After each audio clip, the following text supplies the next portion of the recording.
Hey, quick note before we start. This video is for education and entertainment, and it's built on a genuinely alarming stack of research. All right, let's dig. Stand up for a second. Go on. Stand up and take a few steps.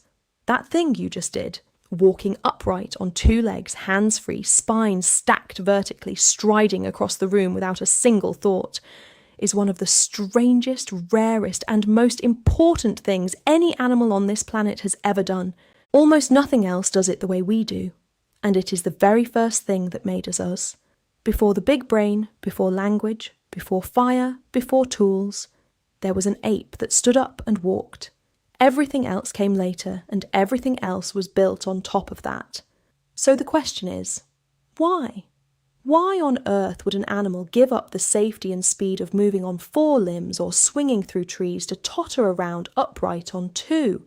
Because make no mistake, standing up cost us dearly. And to understand why we did it anyway, we have to talk about a changing world, a shrinking forest, and a very long drought. Let's start with just how weird bipedalism is, because we take it completely for granted. Walking on two legs, in the full-time, committed way that we do it, is almost unique among mammals. Plenty of animals can rear up briefly. Bears stand to look around. Meerkats pop up on their hind legs. But moving through the entire world, all day, every day, balanced on 2 feet with the spine held vertical. That's essentially just us and our extinct relatives, and it required a total redesign of the body. Our pelvis had to reshape into a bowl to hold our guts up against gravity. Our spine had to curve into an S to balance the head over the hips. Our feet lost the grasping, opposable big toe of an ape and became rigid springboards with arches. Our knees angled inward so we could balance on one leg mid-stride. This was not a minor tweak. This was a ground-up rebuild of an entire animal, and it took millions of years. And evolution doesn't get to start from a blank page. It can only modify what's already there. So every one of those changes was a compromise, a reworking of an ape body that had been fine-tuned for climbing and swinging, now bent to a completely new purpose. That's why our upright skeleton is so full of quirks and weak points. It's a climber's body wearing a walker's job. Nothing about it was designed from scratch. It was all improvised from spare parts. And here's the proof of how early it came. Everyone has heard of Lucy, the famous fossil skeleton from Ethiopia, about 3.2 million years old. What made Lucy so important wasn't a big brain. Her brain was small, barely larger than a chimpanzee's. What made her important is her hips and her legs.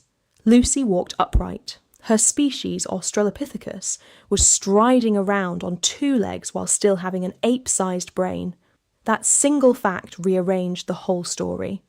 It proved that we did not get smart and then stand up. We stood up first and stayed that way for millions of years as small-brained upright apes, long before intelligence showed up. Walking wasn't the reward for being clever. It came first. There are even older hints. Footprints preserved in volcanic ash at a site called Laetoli in Tanzania capture a small group of these upright walkers strolling across the landscape around 3.5 million years ago. Real footprints. You can see the arch, the forward-pointing big toe, the heel strike of a creature walking exactly the way you just did across your room. Someone made those tracks on an ordinary day, and the ash froze them for us to find millions of years later. And Lucy isn't even the beginning. Push further back and the candidates get more fragmentary, but more tantalising. There's Orrorin, around 6 million years old, whose thigh bone hints at upright walking. There's Sahelanthropus, pushing close to 7 million years, right around the estimated split between our line and the chimpanzee line, whose skull suggests the spine entered from below rather than the back, the signature of a head balanced on top of an upright body. The evidence for these very early walkers is thinner and hotly debated, but the pattern is clear. The roots of standing up reach almost all the way back to the moment our family tree separated from the chimps. Bipedalism isn't a late chapter in the human story. It may be the opening line. So bipedalism is ancient and it's radical, and it came before the brain. Now why? This is where the drought comes in. For a long time, The leading idea was something called the savanna hypothesis. The story goes like this. Africa's climate was changing. Over millions of years, the continent was drying out and cooling. The vast, thick tropical forests that our ape ancestors had lived in began to shrink and break apart, replaced by open grassland, savanna, dotted with scattered trees. And an ape that had spent its whole existence in the trees suddenly found the trees getting farther and farther apart. To get from one patch of forest to the next, you had to cross open ground.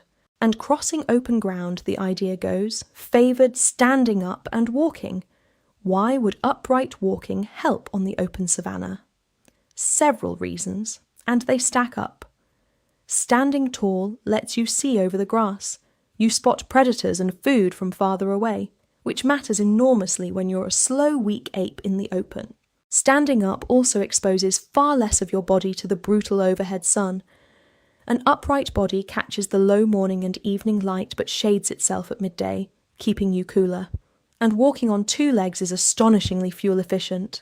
Compared to the knuckle walking of a chimpanzee, human walking burns remarkably few calories per mile.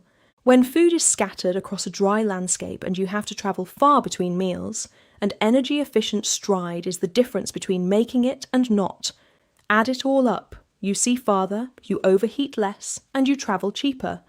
On a drying, opening landscape, those are life or death advantages. There's another idea worth putting on the table, because it's a beautiful one, and it centres on those free hands even earlier in the story. Some researchers, most famously an anthropologist named Owen Lovejoy, have argued that walking upright was tied to how our ancestors fed each other and raised their young. The reasoning goes like this.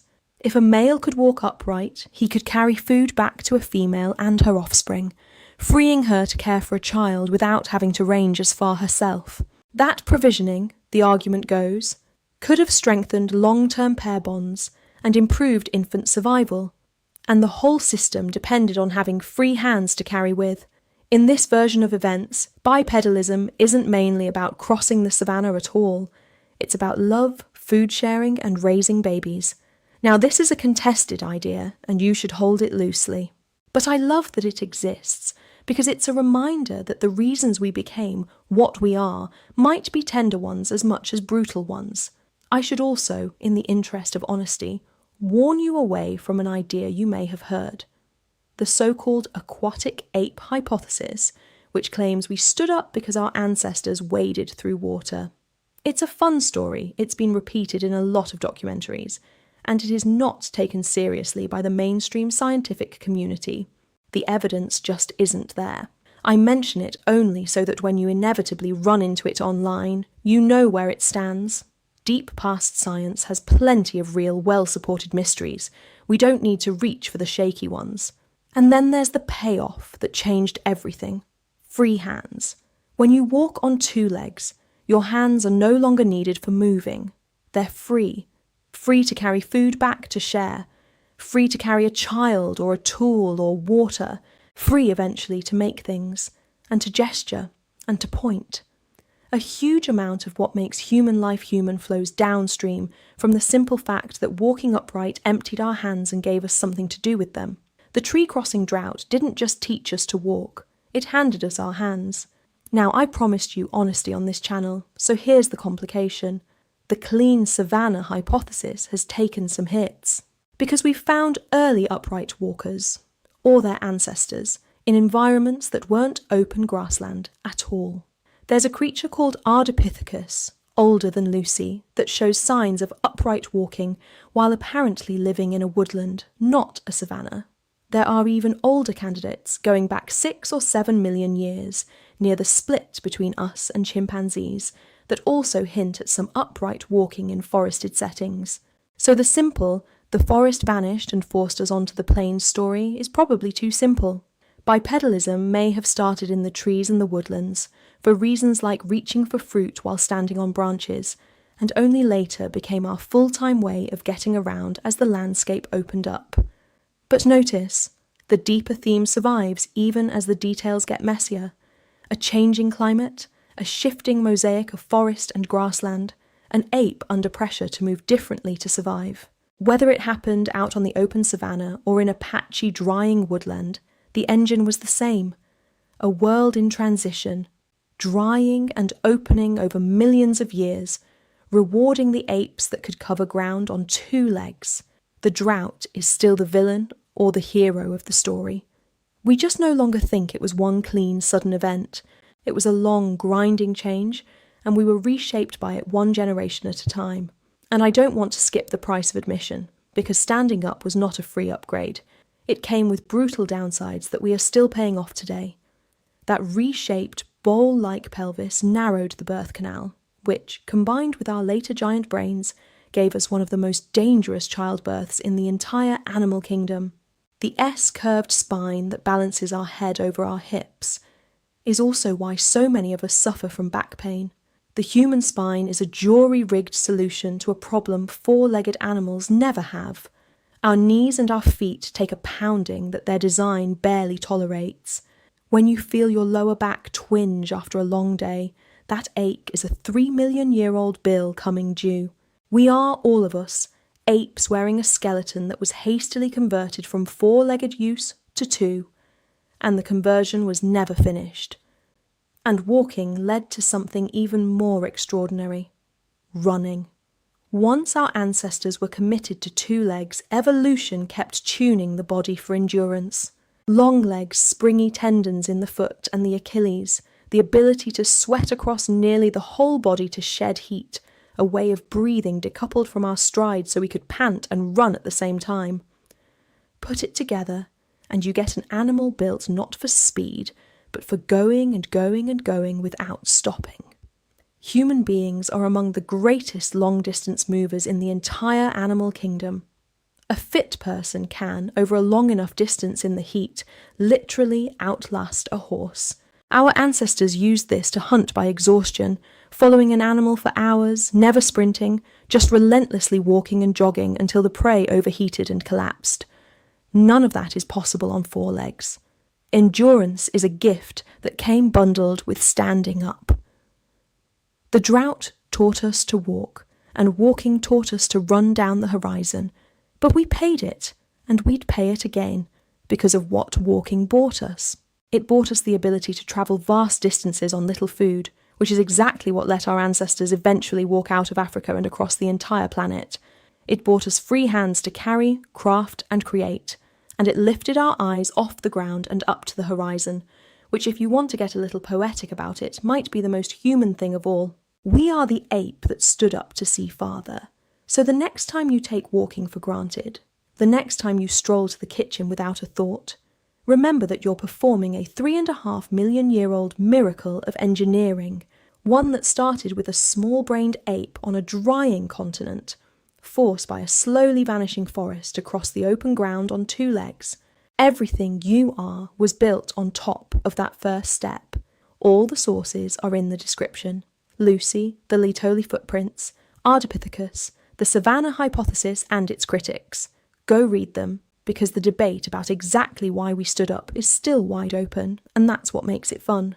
And remember, the ape that made those footprints in the ash is your family. So stay curious about the very first thing that made you human and keep digging. See you in the next one. Bye.